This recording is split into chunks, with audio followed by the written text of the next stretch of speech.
कयो ऐं जलाल चांडियो चांहि पीअण जो तमामु घणो शौक़ीन हूंदो हुयो ऐं जलाल चांडियो किथे चांहि पीअंदो हो वञी ऐं उहा कहिड़ी होटल हुई ऐं उहा होटल किथे ही दोस्तो कहिड़े शहर में आहे।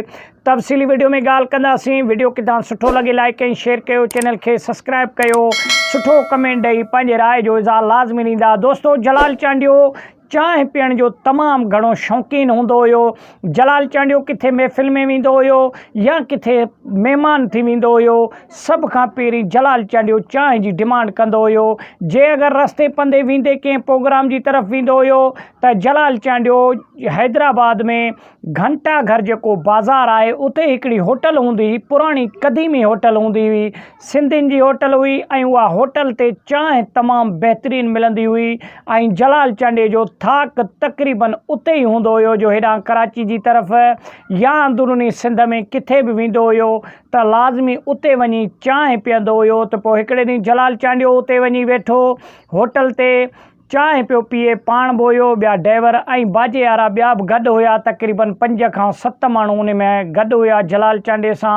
पोइ उते वञी जलाल चांडियो चांहि पीती। पोइ हिते हिकिड़ी माई हुई जेका ग़रीब हुई इंतिहाई ऐं उन जे कच्छ में ॿार बि हुयो नंढड़ो। पोइ उहा आई सदा हईं उते त अलाह जे नाले मूंखे जेको आहे सो चांहि केरु पीआरे या मानीअ जो टुकुर केरु खाराए। त पोइ जीअं जलाल चांडियो जे अॻियां सदा आई उन माईअ। जलाल चांडियो तव्हांखे ख़बर आहे हिकु हमलोग ऐं दर्द दिलि रखण वारो माण्हू हुयो। पोइ जलाल चांडियो उन्हनि खे बि विहारे उते चांहि पीआरी ऐं जेका मदद तौरु उन्हनि खे कुझु पैसा पंहिंजे खीसे मां कढी ॾिनई।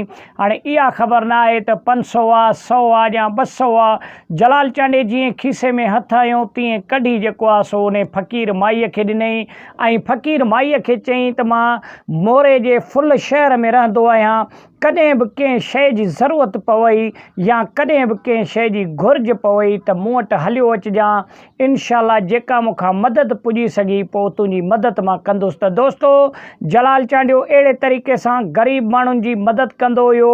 जलाल चांडियो वटि केरु बि साहिल ईंदो हुयो या जलाल चांडियो ईद वेझे ईंदी हुई त कपिड़ा चेंपल जेके यतीम ॿार हुया ओस पास में पंहिंजे इलाइक़े में उन्हनि यतीम ॿारनि खे चेंपल वठी ॾियणु, कपिड़ा वठी ॾियणु या उन्हनि खे राशन पाणी वठी ॾियणु, इहो जलाल चांडियो पंहिंजी सॼी ज़िंदगीअ में इहो विर्द जारी रखियो दोस्तो। ऐं जलाल चांडियो ग़रीब माण्हूअ खे ॾिसंदो हुयो, तमामु घणी उन जी इज़त कंदो हुयो। दोस्तो जलाल चांडियो वटि इज़त बि तमामु घणी हुई, शोहरत बि तमामु घणी हुई।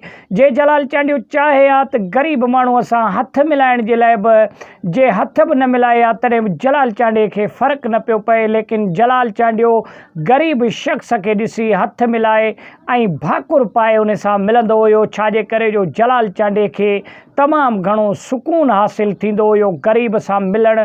जलाल चांडियो वॾाई कॾहिं पंहिंजी ज़िंदगीअ में न कई। जलाल चांडियो हिकु सादे तबियत जो माण्हू हुयो ऐं जलाल चांडियो ग़रीबनि जो तमामु घणो हमदर्द हूंदो हुयो। त वॾी महिरबानी, मिलंदासीं के नेक्स्ट वीडियो में, तेसिताईं ॾींदा इजाज़त।